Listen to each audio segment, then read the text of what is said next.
नमस्कार सभी को। आज हम उत्प्रेरक के बारे में अध्ययन करेंगे। उत्प्रेरक उत्प्रेरक जो होते हैं उनको इंग्लिश में कैटेलिस्ट भी कहा जाता है।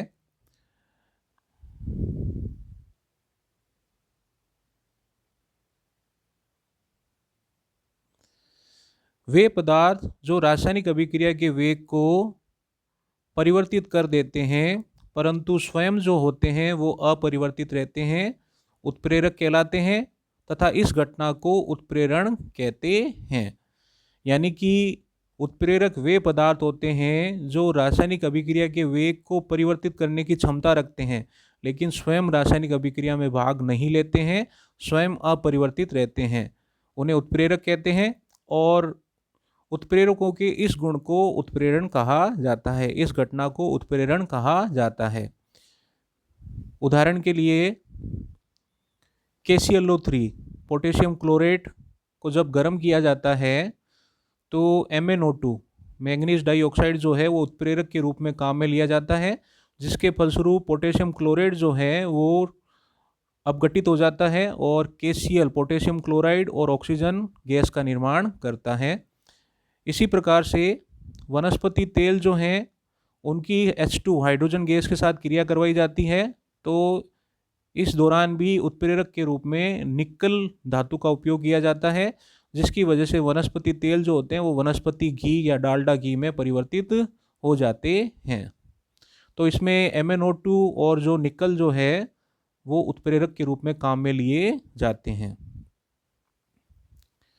पोटेशियम क्लोरेट का तापीय अपघटन मैंगनीज डाइऑक्साइड को मिलाने पर कम ताप पर ही होने लगता है।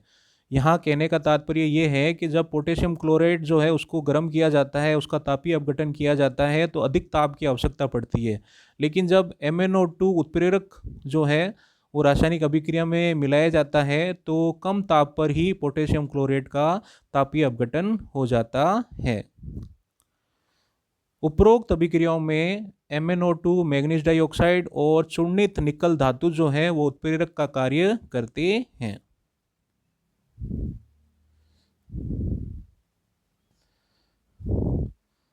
अब जो उत्प्रेरक जो होते हैं वो दो प्रकार के होते हैं। पहले धनात्मक उत्प्रेरक,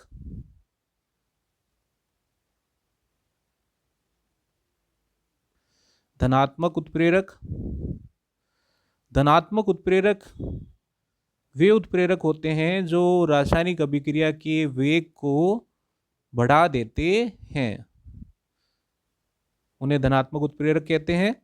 और दूसरे प्रकार के उत्प्रेरक होते हैं ऋणात्मक उत्प्रेरक। ऋणात्मक उत्प्रेरक जो होते हैं वे उत्प्रेरक होते हैं जो रासायनिक अभिक्रिया के वेग को कम कर देते हैं, उन्हें ऋणात्मक उत्प्रेरक या नेगेटिव उत्प्रेरक कहा जाता है। पॉजिटिव उत्प्रेरक या धनात्मक उत्प्रेरक जो होते हैं वो रासायनिक अभिक्रिया के वेग को बढ़ा देते हैं, और ऋणात्मक उत्प्रेरक या नेगेटिव उत्प्रेरक जो होते हैं वो रासायनिक अभिक्रिया के वेग को कम कर देते हैं।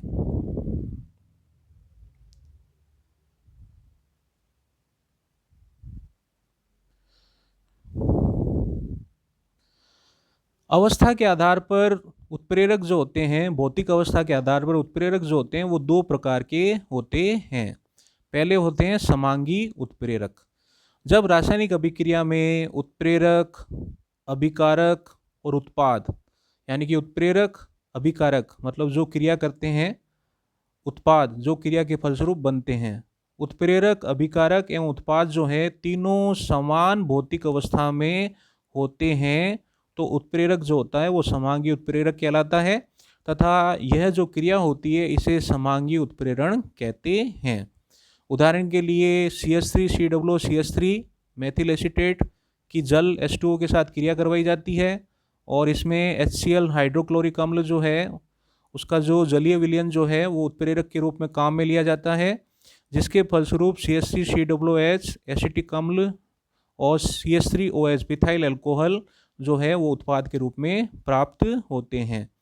तो यहाँ पे देखिए जो मेथिल एसीटेट जो है वो L यानी कि द्रव्य अवस्था में है, H2O भी लिक्विड या द्रव अवस्था में है, HCl जो है वो एक्वस या द्रवीय अवस्था में है, और एसिटिक अम्ल जो है वो भी एक्वस या द्रवीय अवस्था में है, और मेथिल अल्कोहल जो है वो भी द्रवीय अवस्था में है। यानी कि कहने का मतलब ये है कि अभिकारक, उत्प्रेरक और उत्पाद तीनों जो हैं वो समान भौतिक अवस्थाओं में हैं, द्रव अवस्था में हैं। तो ये जो उत्प्रेरक है HCl जो है वो समांगी उत्प्रेरक होगा। दूसरा उदाहरण, सल्फर डाइऑक्साइड SO2 की क्रिया ऑक्सीजन गैस के साथ में करवाई जाती है, और इसमें उत्प्रेरक के रूप में NO नाइट्रोजन ऑक्साइड को काम में लिया जाता है, और इसके फलस्वरूप सल्फर ट्राईऑक्साइड SO3 का निर्माण होता है। तो इसमें जो सल्फर डाइऑक्साइड जो है वो भी गैस अवस्था में है, और ऑक्सीजन जो है वो भी गैस अवस्था में है, और नाइट्रोजन ऑक्साइड उत्प्रेरक जो है वो भी गैस अवस्था में है, और सल्फर ट्राईऑक्साइड गैस उत्पाद के रूप में बनती है, वो भी गैस अवस्था में है। तो अभिकारक, उत्प्रेरक और उत्पाद तीनों जो हैं वो गैस अवस्था में है। तो ये भी समांगी उत्प्रेरक का उदाहरण है।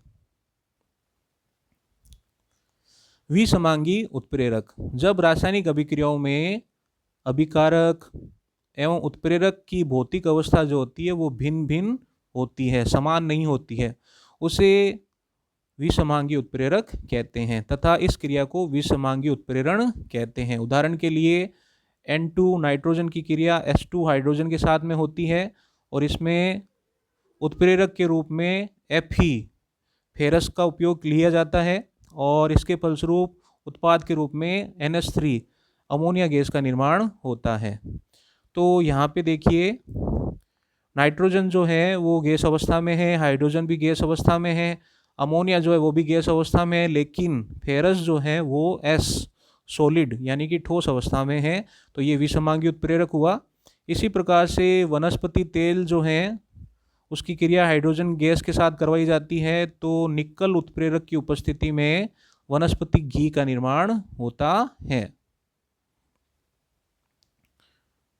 तो इसमें भी देखिए, जो वनस्पति तेल जो है वो लिक्विड L यानी कि द्रव अवस्था में है, H2 जो है वो गैस अवस्था में है, निकल उत्प्रेरक जो है वो S यानी कि सॉलिड ठोस अवस्था में है, और वनस्पति घी जो बन रहा है वो S यानी कि सॉलिड अवस्था में, ठोस अवस्था में है। यानी कि भौतिक अवस्थाएं जो है वो भिन्न भिन्न है। तो ये भी विसमांगी उत्प्रेरक का उदाहरण हुआ। सूक्ष्म विभाजित निकल धातु निकल उत्प्रेरक की उपस्थिति में वनस्पति तेलों का हाइड्रोजनीकरण करके वनस्पति घी बनाया जाता है। इस अभिक्रिया को अच्छे से याद करें, बहुत ही महत्वपूर्ण है, परीक्षा में काफ़ी पूछी जाती है कि निकल धातु की उपस्थिति में, निकल धातु उत्प्रेरक की उपस्थिति में वनस्पति तेलों का हाइड्रोजनीकरण करवाया जाता है। यानी कि वनस्पति तेलों में हाइड्रोजन गैस जो है वो प्रवाहित करवाई जाती है, जिसके फलस्वरूप वनस्पति घी या डालडा घी का निर्माण होता है। यहाँ तेल द्रव अवस्था में है, हाइड्रोजन गैसीय अवस्था में है, निकल तथा घी जो है वो ठोस अवस्था में है, इसलिए ये विसमांगी उत्प्रेरक का उदाहरण है।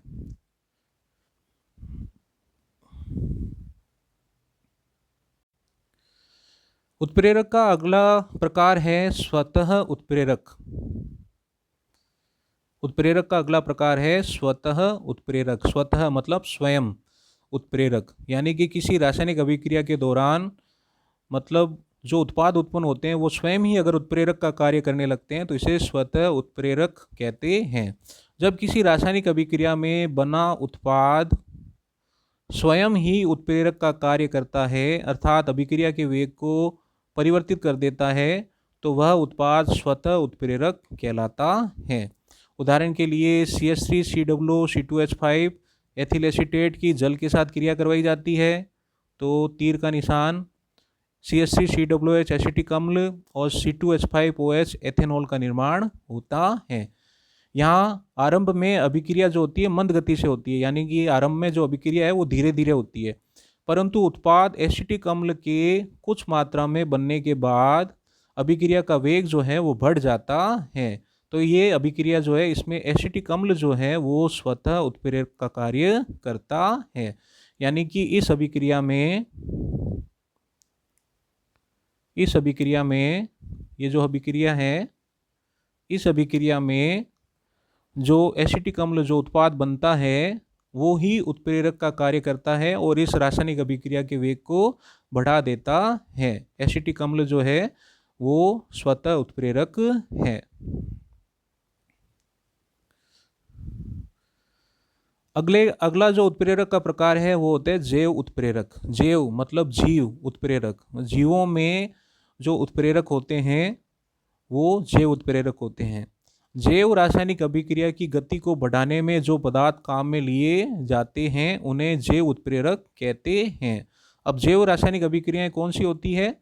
जैव रासायनिक अभिक्रियाएं जो जीवों के शरीर में, जीवों की कार्यकी में जो अभिक्रियाएं होती है वो जैव रासायनिक अभिक्रियाएं होती है।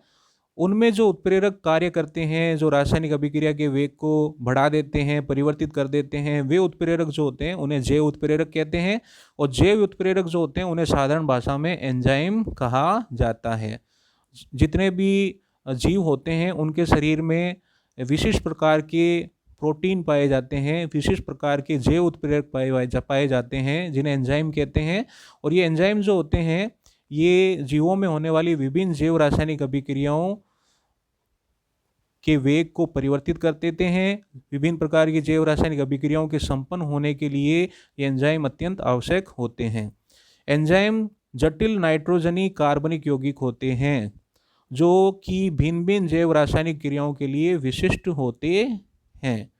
तो जैव उत्प्रेरक क्या होते हैं? एंजाइम होते हैं और जैव रासायनिक अभिक्रियाओं के लिए होते हैं।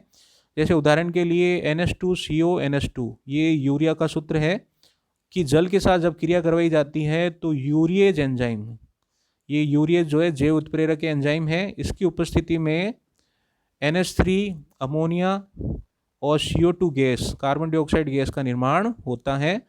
दूसरी अभिक्रिया है माल्टोज। माल्टोज जो है वो एक प्रकार की शर्करा है। माल्टोज जो होती है वो माल्टेज एंजाइम की उपस्थिति में अपघटित होकर ग्लूकोज में परिवर्तित हो जाती है। तो इस अभिक्रिया में माल्टेज जो है वो जैव उत्प्रेरक है, एंजाइम है। तो जैव उत्प्रेरक जो जैव रासायनिक अभिक्रिया से संबंधित जो उत्प्रेरक होते हैं उन्हें जैव उत्प्रेरक या एंजाइम कहते हैं। उत्प्रेरक के गुण। अब हम उत्प्रेरकों के जो विशिष्ट गुण हैं उनके बारे में अध्ययन करते हैं। उत्प्रेरक केवल रासायनिक अभिक्रिया के वेग में परिवर्तन के लिए उत्तरदायी होते हैं। उनके स्वयं के रासायनिक संगठन एवं मात्रा में कोई परिवर्तन नहीं होता। कहने का तात्पर्य यह है कि उत्प्रेरक जो होते हैं वो रासायनिक अभिक्रिया के वेग में परिवर्तन कर देते हैं, लेकिन उनकी संरचना में और उनमें स्वयं में किसी भी प्रकार का कोई परिवर्तन नहीं होता, ना उनकी मात्रा में कोई परिवर्तन होता है। तो उत्प्रेरक जो होते हैं वो स्वयं रासायनिक अभिक्रिया में भाग नहीं लेते, वो केवल रासायनिक अभिक्रिया के वेग को परिवर्तित कर देते हैं। दूसरा है अभिक्रिया मिश्रण में उत्प्रेरक की सूक्ष्म मात्रा में उपस्थिति ही पर्याप्त है। मतलब उत्प्रेरक जो है वो किसी रासायनिक अभिक्रिया के उत्प्रेरण के लिए उत्प्रेरक जो है वो सूक्ष्म मात्रा में ही चाहिए होते हैं, ज़्यादा मात्रा में नहीं चाहिए होते हैं।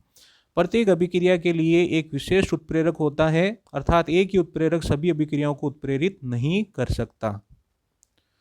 उत्प्रेरक अभिक्रिया को आरंभ नहीं करता है, केवल उसके वेग को बढ़ाता है। उत्प्रेरक जो है वो अभिक्रिया को आरंभ नहीं करता है, वो केवल अभिक्रिया के वेग को परिवर्तित कर सकता है, या तो बढ़ा देता है या कम कर देता है। उत्क्रमणीय अभिक्रियाओं में उत्प्रेरक जो होते हैं वो अग्र व प्रतीप दोनों अभिक्रियाओं के वेग को समान रूप से प्रभावित करते हैं।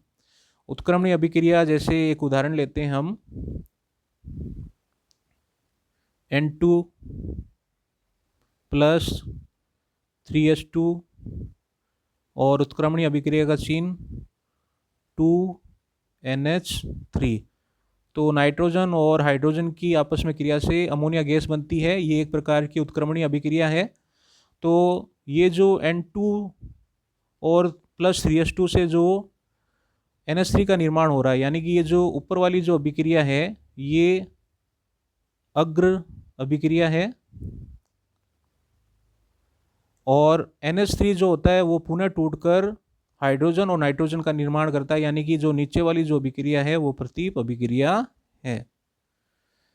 N2 और हाइड्रोजन की क्रिया से NH3 अमोनिया का निर्माण हो रहा है, ये तो है अग्र अभिक्रिया। और अमोनिया जो है NH3 जो है वो टूटकर वापस नाइट्रोजन हाइड्रोजन का निर्माण कर देता है, ये है प्रतीप अभिक्रिया।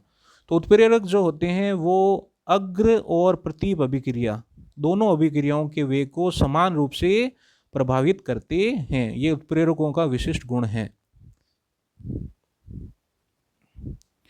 उत्प्रेरक एक निश्चित ताप पर ही अत्यधिक क्रियाशील होते हैं। ताप बदलने पर इनकी क्रियाशीलता जो होती है वो प्रभावित हो जाती है। तो उत्प्रेरक जो होते हैं उनकी जो क्रियाशीलता जो होती है वो ताप बदलने पर परिवर्तित हो जाती है। तो ये उत्प्रेरकों के गुण हुए। तो इस प्रकार से हमने जो उत्प्रेरक जो होते हैं उनके बारे में विस्तार से अध्ययन किया। तो जय हिंद, जय भारत, धन्यवाद।